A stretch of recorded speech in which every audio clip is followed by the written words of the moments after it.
Peut-être pour commencer, ça serait bien que ceux qui sont déjà allés en Israël lèvent la main. Ah, il y a déjà beaucoup de gens, donc il y a déjà beaucoup de choses que je n'aurais pas à dire. C'est intéressant parce que si personne ne lève la main, vous voyez, j'ai tout à fait un autre sujet. Donc, on m'a dit de parler personnellement. C'est-à-dire que j'ai demandé l'avis à 2 personnes ici qui m'ont dit le contraire, donc ça me rassure. Donc, je vais prendre le dernier avis qui m'a dit de parler personnellement. Tout d'abord, je dirais que dans ma vie personnelle en Saône-et-Loire, donc entre Chalon-sur-Saône et la Bresse familiale, rien ne me destinait vraiment à prendre l'avion pour Israël. Et je vais vous dire comment j'y suis allé et ça va vous surprendre. Parce que les gens pensent que depuis tout petit, je ne pense qu'à ça et que tout d'un coup, j'ai pris l'avion. J'étais curé de paroisse au Creusot. Quand j'ai été nommé, ma mère m'a dit « quel port de pêche ?» Et j'ai très vite senti qu'il fallait s'occuper des jeunes afin qu'ils puissent découvrir leur vocation et surtout ressourcer leur foi. Et donc je me suis mis à organiser des pèlerinages de jeunes. Le premier fut en Pologne, ça allait. Et le deuxième, curieusement, je connaissais des prêtres qui travaillaient en Algérie et j'ai essayé d'organiser un pèlerinage en Algérie. L'autorisation nous fut refusée. Mon groupe de jeunes était déjà prêt, donc je me suis dit, pourquoi je ne les emmènerai pas en Israël ? Je ne connaissais rien, aucune agence de voyage. Dans ma paroisse, il n'y avait pas de juifs très clairement désignés, à part mon dentiste, à qui je n'allais pas demander de grands renseignements, vu les discussions qu'on avait. Et là, la Providence a commencé à jouer. Je suis allé chez un marchand de journaux et parce que je me suis dit le meilleur moyen pour y aller, c'est de voir comment les Juifs y vont. Et donc je vais chercher s'il n'y a pas un journal avec une publicité pour aller en Israël. Et j'ai cherché, je me demande encore comment j'ai pu deviner que cette revue était juive. C'était la revue Passage. Et je l'ai acheté, mais il n'y avait pas grand-chose de juif. Et la dernière page, il y avait une publicité pour l'agence Zénith qui proposait des pèlerinages, des voyages plutôt, en Israël. Et je prends mon petit téléphone en Saône-et-Loire, je téléphone à ce numéro à Paris. Une femme décroche, elle s'appelait Violette, elle est toujours de nos jours. Et à ma grande surprise, elle me dit donc qu'elle est juive. Elle me dit, vous êtes catholique, vous organisez des voyages en Israël. Mais c'est curieux, ça fait 2000 ans qu'on se dispute. Et elle me dit, à cause de ça, je casserai tous les prix. Et je ne savais pas qu'elle était là, elle ne me l'a jamais dit, qu'elle était la femme du propriétaire d'une très grosse compagnie qui possédait des avions. Et c'est comme ça que j'ai pu organiser le premier séjour en Israël pour 48 personnes, avec une partie de pèlerinage dans le Sinaï, car avant on pouvait y aller, puis Israël. J'ai tout de suite vu que ce n'était pas simple, parce que j'ai voulu préparer. Donc je suis parti avec un groupe de jeunes, une permanente laïque, nous nous sommes embarqués, nous ne savions rien. Nous avons loué une voiture, et quelqu'un avait détourné un panneau, ce qui fait qu'au lieu d'aller à Jérusalem, je me suis retrouvé à Hébron, où tout d'un coup les pierres volaient et on ne comprenait pas bien pourquoi. Et une jeep de l'armée m'a sorti d'Hébron et m'a expliqué que je n'étais pas à Jérusalem et que le panneau avait été changé d'orientation. Et pour vous montrer, c'est pour montrer que le niveau Aleph. Donc ne soyez pas gênés si vous êtes Aleph en israélisme, parce que moi j'étais en dessous de Aleph. Et un bon curé de ma paroisse, de mon diocèse, qui organisait des pèlerinages depuis longtemps, m'avait donné 63 kilos de vêtements à offrir à des familles palestiniennes différentes, un peu partout, que je n'ai jamais trouvé. Et à la fin, ne sachant plus quoi faire de ces 63 kilos, avec une permanente d'église, nous avons abandonné les valises dans une vieille rue de Jérusalem. Ce qui fait qu'au retour, il nous manquait beaucoup de valises, et nous fûmes arrêtés 3 jours en se demandant si nous étions des ennemis de l'État d'Israël. Inutile de vous dire que ceux qui étaient avec moi ne sont pas retournés tout de suite en Israël. Et je dirais, à partir de là, est née une histoire humaine très profonde, mais qui s'est faite petit à petit. Violette a eu la bonne idée, pour la fois suivante où j'y suis allé, de téléphoner à son frère qui m'accueillait. J'oublierai jamais, l'avion était en retard, c'était un charter, nous sommes arrivés à 4 heures du matin, et il attendait, c'était un monsieur de 70 ans, qui avait été handicapé, il avait eu un problème dans une des batailles, et il m'attendait à l'aéroport, et je dirais, ils m'ont logé à côté de l'aéroport, et petit à petit avec eux, je découvrais la vie israélienne, vue d'un couple séfarade laïque qui avait émigré là-bas. Je dirais que pour moi, Israël, ce fut d'abord une aventure de liens humains. Et ça, si vous y allez, je vous conseille vraiment d'accepter, je dirais, que le Seigneur vous guide en Israël. C'est le seul moyen, pour moi en tout cas, de ne pas rentrer dans la permanente vision politique qu'on vous propose à tous les coins de rue, d'un côté comme de l'autre. Je me souviens toujours, cette famille, leurs enfants cherchaient à avoir un logement, et à la période, les jeunes couples avaient du mal à trouver une maison. Et tout d'un coup, ils ont ouvert une centaine de maisons à vendre à Beersheba. Et je me souviens qu'on est parti en Shabbat, parce que ça soit en vrai, comme il me disait le père de famille, je suis un mouton noir, donc je conduis en Shabbat, et pour visiter les maisons, pour savoir quelle maison ils allaient choisir pour leur fils. Vous savez, quand vous êtes avec une famille qui vous emmène là, qui vous emmène au mariage, qui va accueillir leur fils qui est soldat, le fils soldat va oublier son arme, il était paniqué, il a fallu qu'il reparte dans le Golan la chercher. On est parti dans la vie quotidienne. On n'est pas dans les grandes questions. Je me souviens, leur maison était au milieu des champs, avec une vue très banale, et il me dit, est-ce que vous trouvez que le pays est spécial ? J'oublierai jamais cette question. Je l'ai gardée longtemps, je n'ai d'ailleurs pas de réponse, mais je crois que si vous écoutez les questions qu'on vous pose en Israël, ne donnez pas de réponse. Portez les questions longtemps. Je vous donne un autre exemple, tout à fait autre. Je me suis rendu compte parce qu'ils m'ont invité à un Shabbat avec leurs enfants, et les parents parlaient parfaitement français, et les enfants ne connaissaient aucune langue excepté l'hébreu. Ce qui fait que j'ai passé tout le Shabbat en silence, ce qui m'a profondément agacé, et j'ai dit que c'était la dernière fois que je faisais un Shabbat en silence en Israël, donc j'ai décidé d'apprendre l'hébreu. Donc là aussi, je n'ai pas appris l'hébreu, je suis désolé pour lire le Talmud et tout cela.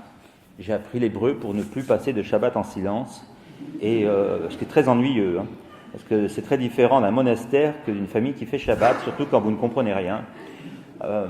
Alors, j'ai voulu apprendre l'hébreu, et là aussi la Providence s'en est mêlée, parce que donc j'étais prêtre au Creusot, le TGV est à une demi-heure de Lyon, donc je me suis adressé à la faculté catholique de Lyon pour les cours d'hébreu, et ce n'était pas le lundi, et en paroisse on n'a que le lundi, donc je suis allé à la faculté publique, et eux ils avaient de la place, le lundi. Sauf que la professeure était israélienne, et que nous étions que 6, et qu'au bout de 3 mois, elle me propose une bourse pour l'été suivant, pour faire un ulpan à l'université de Jérusalem. Là, à la période, nous n'étions que 10, 15 peut-être chrétiens, avec 210 juifs, jeunes juifs, qui pensaient tous plus ou moins faire leur alia. Et j'ai vécu plus d'1 mois, 10 chrétiens, et je dirais plutôt seuls chrétiens, en milieu de jeunes juifs. C'était des juifs pas très religieux, et donc j'ai appris à partir à 5 pour aller au cinéma en attendant le 15e et à ne jamais arriver à l'heure. Et aussi à prendre des cours qui me surprenaient, cours d'histoire juive, cours de politique, cours sur le cinéma israélien, cours sur la religion, cours sur les fêtes juives, cours pour apprendre à danser, cours pour apprendre à chanter. C'était un peu différent de mon université de mathématiques. Et la Providence, là encore, s'en est mêlée.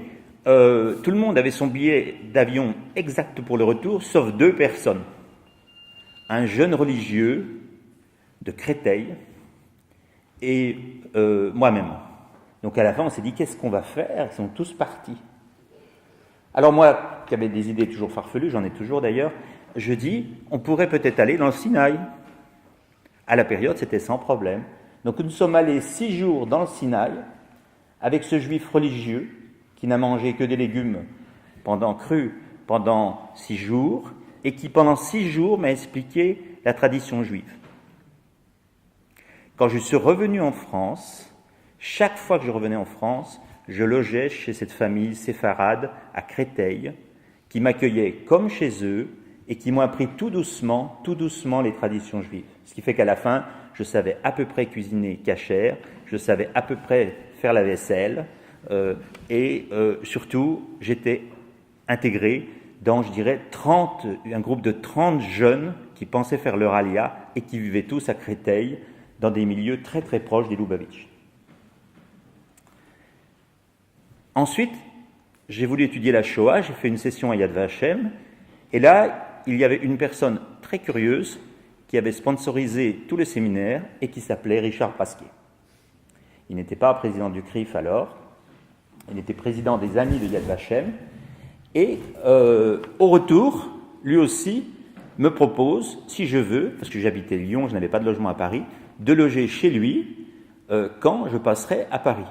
Ce qui fait que je passais mon temps, lorsque j'étais à Paris, dans une famille ashkénaze dont le niveau intellectuel me dépassait considérablement, ce qui fait que j'ai renoncé à jouer au Scrabble, jamais avec la famille Pasquier, parce que je perdais toujours, donc c'était pas très agréable. En plus, je n'y comprenais rien parce qu'il parlait polonais, portugais, anglais, hébreu, on se perdait totalement. Et néanmoins, il m'accueillait vraiment gentiment. Ils n'étaient pas très religieux, ils étaient strictement ashkénazes et les enfants étaient plus différents les uns des autres. Donc, je n'y comprenais rien non plus. Un enfant était très religieux, l'autre anti-religieux, le troisième autre chose. Donc, j'ai compris qu'une famille ashkénaze, c'était compliqué ici. Et de l'autre côté, j'avais les séfarades qui étaient quasiment des Lubavitch. Donc, mais en passant 3-4 années, comme ça, j'apprenais le judaïsme par les juifs. Donc ça, c'était vraiment un point de repère important. Moi, j'ai appris le judaïsme par les juifs. Donc, ce n'est pas commun, je sais, mais je dirais, quand on est de la Bresse, on fait ce que l'on peut. Et les juifs m'ont appris, je dirais, les lois juives dans la vie de tous les jours, et aussi, je dirais, le bonheur de vivre en famille juive. Famille juive très unie. Je n'oublierai jamais le premier repas chez cette famille séfarade, qui s'appelle Ben Adiba. Ils discutaient, parce que c'était le début des fours micro-ondes, si le four micro-ondes était cachère ou pas. Moi, je ne disais pas un mot de tout le repas. C'était une longue table, je m'en souviens encore. Il y avait la grand-mère qui avait environ 90 ans. Il y avait un gendre qui n'était pas juif. Et chacun avait un point de vue opposé à l'autre.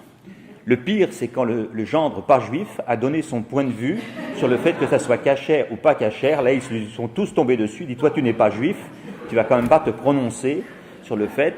Et il y avait un petit enfant de 10 ans qui lui aussi avait un point de vue sur les micro-ondes. Et la grand-mère, elle non plus, qui ne savait pas trop ce que c'était un micro-ondes, savait quand même si c'était cachère ou pas cachère. Et je me souviens de ce repas comme d'hier. Et donc, j'ai appris aussi la dialectique juive dans la vie quotidienne juive. Je dis ça parce que si je n'avais pas appris tout ça, je n'aurais jamais compris Israël. Parce que après, quand je suis retourné en Israël, j'avais une amie qui était de Shalom Arshav, qui faisait toutes les manifestations pour rendre des territoires, et j'avais des autres amis séfarades qui avaient fait leur alia, qui habitaient dans les territoires. Et donc, ce que je conseille, si vous allez en Israël, c'est de vous encourager à rencontrer des gens qui ne s'entendent pas. Si vous ne rencontrez que des gens qui s'entendent, vous n'avez pas découvert le pays.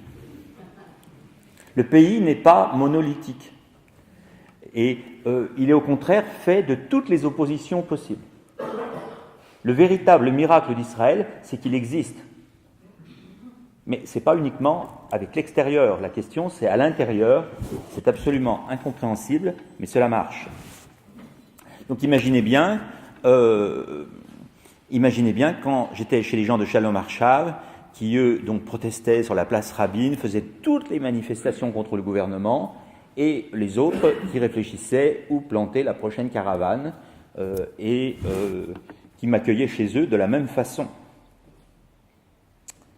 Il y a eu un moment les plus hurluberlus quand le pape Jean-Paul II est allé à Jérusalem, l'Église de France, quelques jours avant, m'a désigné pour accompagner le voyage et notamment pour briefer les journalistes. Donc en quelques jours, je suis parti avec mon assistante, Jacqueline, et puis un bénévole, et nous téléphonons, tous les hôtels étaient réservés, de Tel Aviv à Jéricho. Tous les logements privés étaient loués. Il y avait du monde partout. On ne savait absolument pas quoi faire.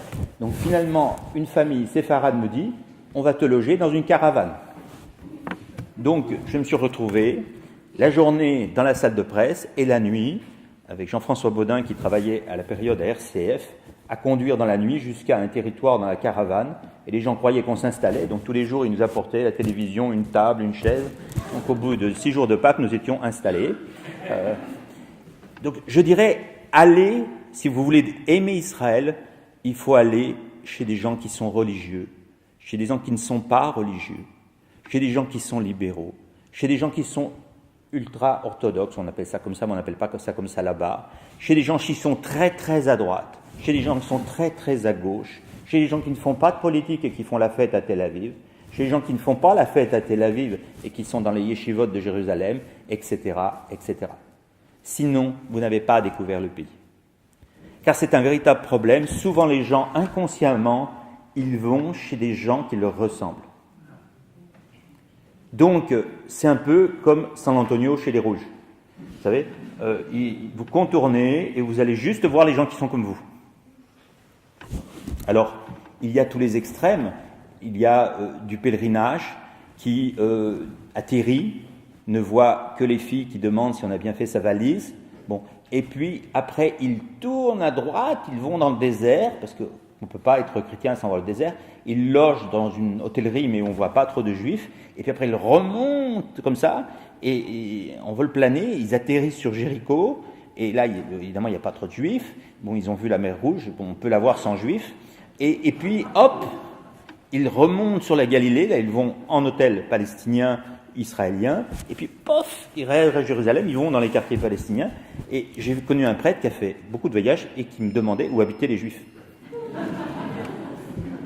Mais ce n'est pas rare, c'est assez facile de trouver ce genre de tours. Vous avez d'autres tours, l'inverse, des tours juifs qui atterrissent, ils virent à gauche sur Netanya. Ils ont quand même un peu de famille à Eshkelon, donc ils redescendent un petit peu. Bon, ils vont une fois au Kotel parce qu'il y a une bar mitzvah, puis ils reprennent l'avion. Mais ils n'ont pas vu non plus le reste. Vous avez ceux qui sont proches des territoires, qui eux vont directement dans un territoire, à Tekoa ou ailleurs, et puis qui vont aussi au Kotel et qui repartent. C'est le pays le plus mosaïqué du monde. Si vous n'aimez pas les mosaïques, n'allez pas en Israël. La Suisse est beaucoup plus unifiée. Et l'autre chose, je dirais, ce qui m'a beaucoup aidé, c'est une guide israélienne, catholique, qui travaillait à la période, qui s'appelait John, et elle nous faisait méditer sur la terre d'Israël comme don de Dieu. Et je n'oublierai jamais, elle disait, il y en a qui vont prier que sur les lieux saints, que dans les églises, que dans les synagogues, mais elle dit, moi je prie devant les pamplemousses qui poussent. Parce qu'elle dit, les pamplemousses qui poussent, les avocats qui poussent, c'est la terre d'Israël. Donc je dirais, vous ne pourrez pas non plus découvrir que le peuple si vous ne découvrez pas la terre. Et la terre n'est pas que dans les sanctuaires, elle est toute la terre. Donc je dirais qu'il faut apprendre à méditer dans le désert du Negev, apprendre à méditer dans un kibbutz, qui n'est plus tellement parfois un kibbutz, apprendre à méditer au bord du lac, mais apprendre aussi à méditer dans les rues de Tel Aviv, parce que c'est l'ensemble qui est la Terre Sainte. Sinon, ça voudrait dire que Dieu a donné quelques synagogues, quelques lieux sacrés, quelques églises, quelques mosquées, et tout le reste serait un agrégat de population autour des lieux saints. Quand vous allez en Israël, vous n'habitez pas d'abord un lieu saint, vous habitez d'abord un pays. Et ça, c'est difficile un peu à intégrer parfois pour certains chrétiens qui, je dirais, inconsciemment, lorsqu'ils sont à Tel Aviv, cherchent où est la synagogue. Elle n'est pas toujours évidente à trouver. Et pourtant, Tel Aviv est une grande ville juive. Je me rappelle avoir emmené un groupe à Tel Aviv, et les gens, au bout d'un moment, m'ont dit « Mais les gens qu'on voit dans la rue, vous êtes sûrs que c'est des juifs ?» Moi, je dis « Oui, à Tel Aviv, c'est assez fréquent. » Donc, mais pour les gens, à partir du moment où les gens n'avaient pas de kippa, où ils allaient à la plage, où ils mangeaient des glaces et des pizzas, c'était pas tout à fait sûr qu'ils étaient juifs. Donc, le grand challenge pour un chrétien, à mon avis, en Israël, c'est d'accepter que les juifs sont un peuple. Et là, j'amène un point de fond. Souvent, on arrive parfois avec beaucoup de travail sur soi-même, après le concile, après les démarches des papes, etc., à considérer le judaïsme comme une religion. Nos racines, etc. Moi, j'aime pas beaucoup le mot racine, parce que dans ma famille, quand on est aux racines, on n'est pas très en forme. Mais pour un chrétien, considérer qu'ils sont un peuple au sens peuple moderne, c'est très difficile. C'est très difficile.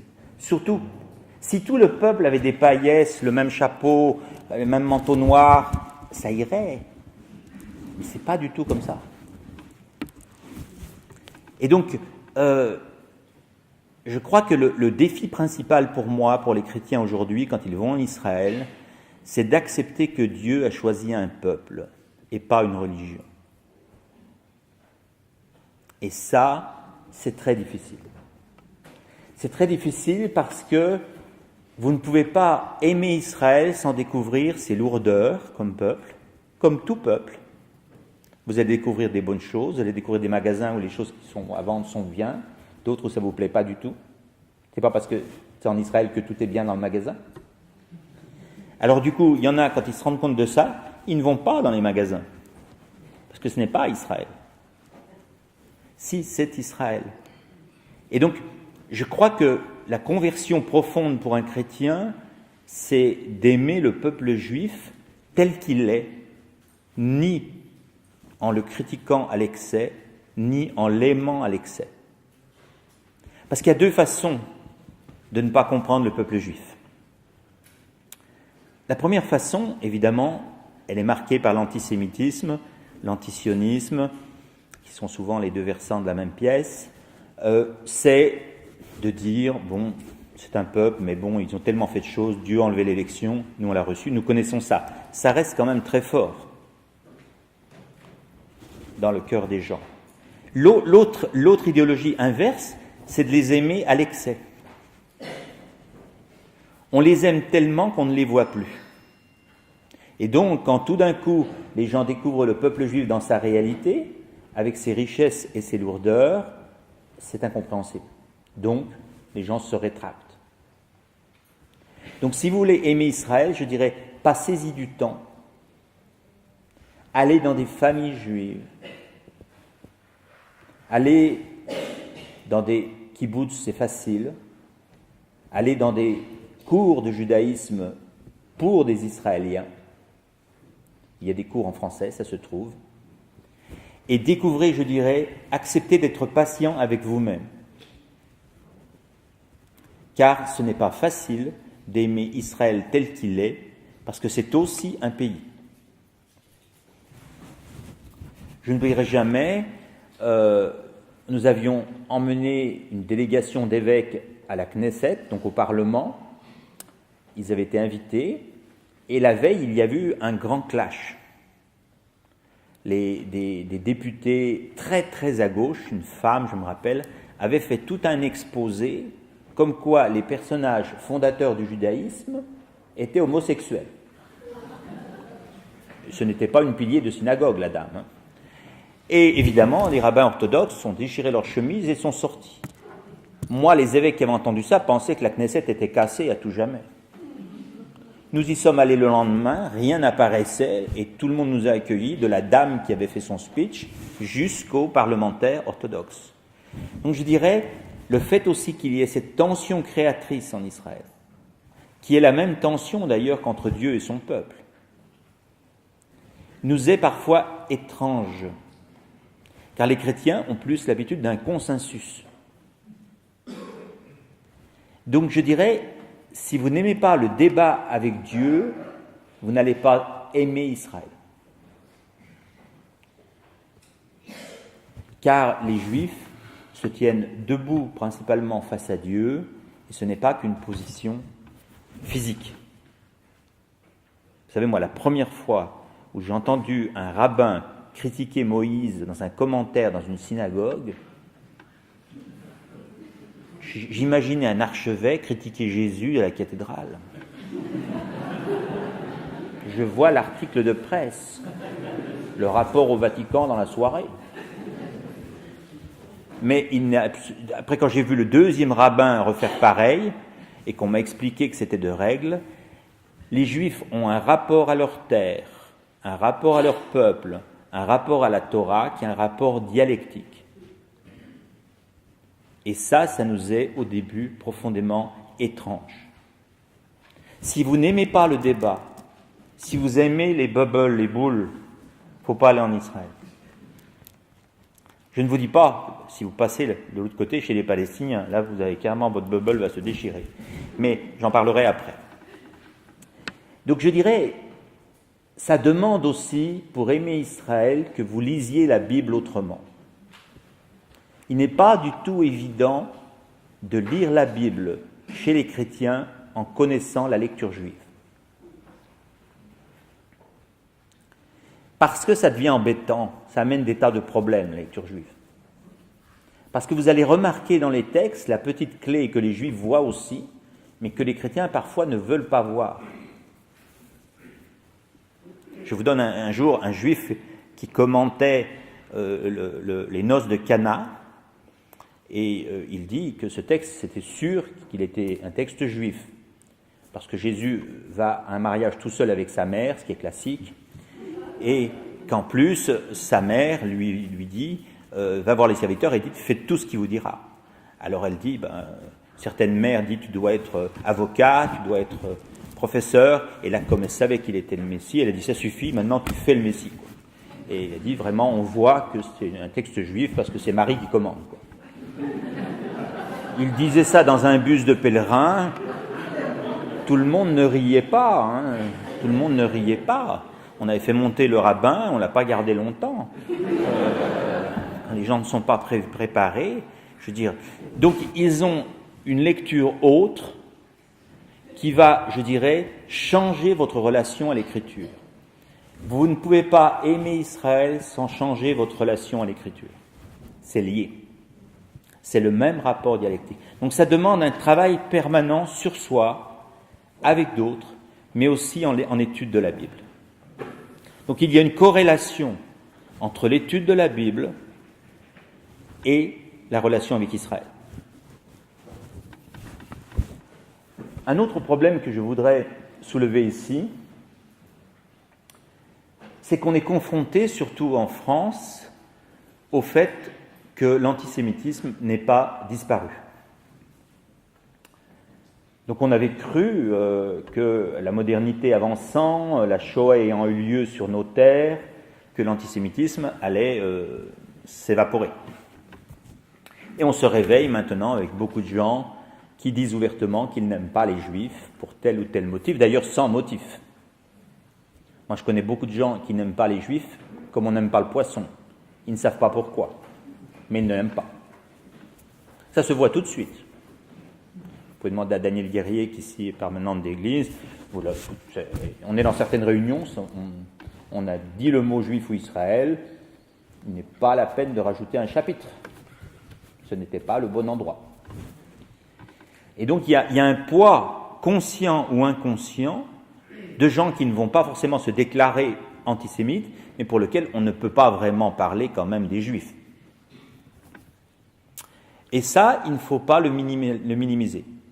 C'est un poids qui continue dans la société française. La société française reste très partagée, comme du temps de Dreyfus. Vous savez, il y avait les anti-Dreyfus et les pro-Dreyfus, et cette division demeure. Et malheureusement, elle parfois atteint les tissus de l'Église. Parce que les chrétiens ne sont pas hors territoire dans la France. Ils sont aussi issus de familles. Donc, ce poids-là demeure, mais alors, tant qu'on parle des Juifs, ça va encore, mais quand on parle d'Israël, alors là, les lignes de partage sont encore plus fortes. Combien de fois, moi, revenant d'Israël, on m'a dit « Ah, vous revenez de là-bas » et ne me demandant vraiment jamais ce que j'y ai fait. Il faut comprendre aussi que c'est curieux. Moi, je travaille beaucoup en Russie pour trouver les fosses communes des Juifs, et quand je reviens en France, personne ne me demande si je suis pro-tchétchène ou anti-tchétchène. Et pourtant, j'approche, je travaille dans le Caucase, je n'ai jamais vu une personne qui m'a demandé si j'étais anti-tchétchène. J'ai vécu, moi, au Burkina Faso, quand j'étais plus jeune, il y avait des conflits avec les Touaregs. Quand je suis revenu en France, personne ne m'a demandé si j'étais pro-Touareg ou anti-Touareg. Mais alors, sur Israël, il y a une spécialisation géopolitique générale. Tout le monde sait ce qu'il pense. Tout le monde est pour les Israéliens ou pour les Palestiniens, même s'ils n'y sont jamais allés. Et beaucoup de gens n'aiment pas Israël.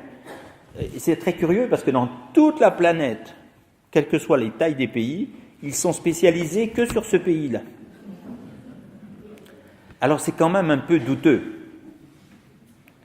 Parce que moi, si ce sont des géopoliticiens qui connaissent tous les conflits avec les Tamouls, actuellement Daesh, les problèmes dans le Caucase, l'Azerbaïdjan et les Arméniens, et qui connaissent tout, et qui ne sont pas pour la politique israélienne, why not? Mais quand c'est le seul pays sur lequel ils se sont spécialisés, beaucoup de gens avant la guerre étaient spécialisés sur les Juifs. Beaucoup de gens avant la guerre, quand Israël n'existait pas, savaient ce qu'ils pensaient des Juifs, qu'ils en connaissent ou qu'ils n'en connaissent pas.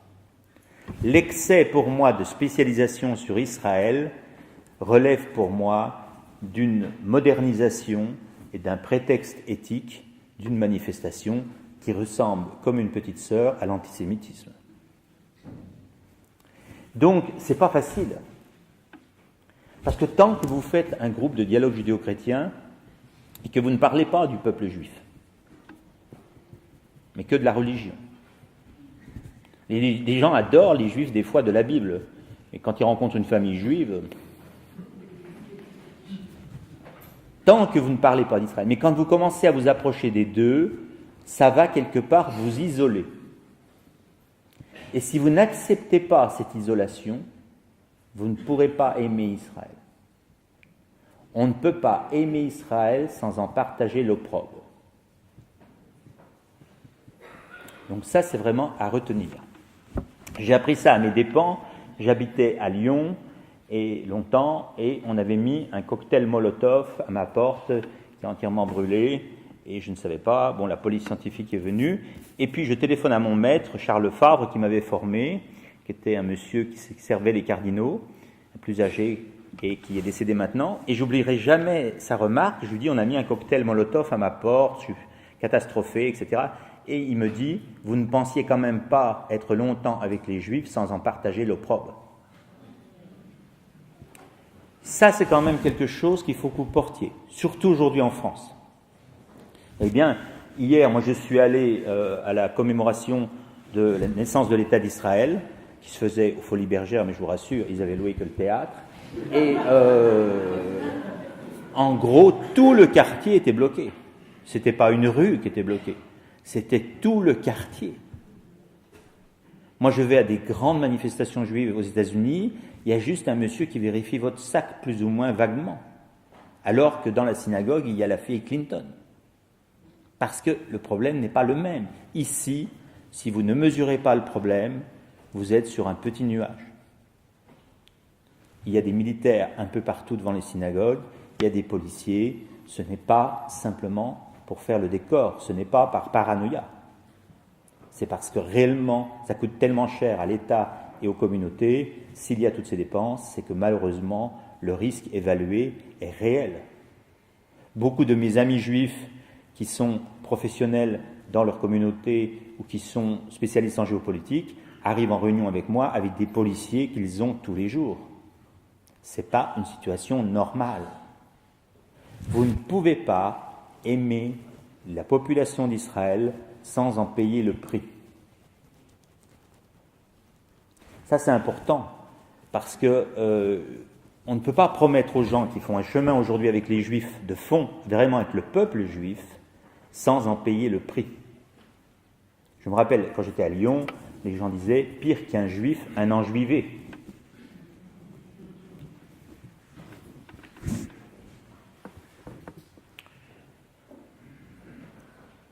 Enfin, je redirai des choses qui ont quand même profondément bougé dans la relation des chrétiens en Israël. Maintenant, je commence à être un ancien. Ça fait quand même 27 ans que je travaille avec les communautés juives, de près. Pour moi, avec le regard que j'ai, il y a eu avant et après la visite du pape Jean-Paul II en Israël. Jusqu'à cette visite-là, les Juifs, surtout dans le monde de l'orthodoxie, se demandaient si derrière toutes ces approches de l'Église catholique se cachaient pas en fait des démarches politiques, ou bien une mauvaise conscience de la Shoah qui allait s'évaporer au fur et à mesure des années. Et puis, quand ils ont vu ce pape âgé, qui était déjà dans la dernière partie de sa vie, notamment à Yad Vashem où j'étais, dire « je ne suis pas motivé pour des motivations politiques, mais pour des motivations évangéliques ». Et puis, quand ils l'ont vu tout seul, alors que ce n'était pas écrit dans le programme, mettre un papier dans le mur, où il avait écrit sa demande de pardon qu'il avait lue avant dans la basilique Saint-Pierre, et où les gens ne savent pas, vous savez ce qu'il avait changé entre le texte mis dans le mur et le texte mis à la basilique Saint-Pierre? C'est qu'à la basilique Saint-Pierre, il y avait écrit à la fin « par Jésus-Christ notre Seigneur », et dans le mur, il a enlevé ça. Il a mis des points, par respect pour les Juifs. Pour qu'un pape enlève le mot Jésus d'un texte officiel qu'il met sous toutes les caméras du monde, par respect pour les Juifs, dans un lieu qui est considéré comme un lieu saint pour les Juifs, là, il y avait tout. Il y a eu avant, il y a eu après. Ça ne veut pas dire que la partie est gagnée, mais ça veut dire qu'une page du livre s'est tournée. Nous ne sommes plus à la même page.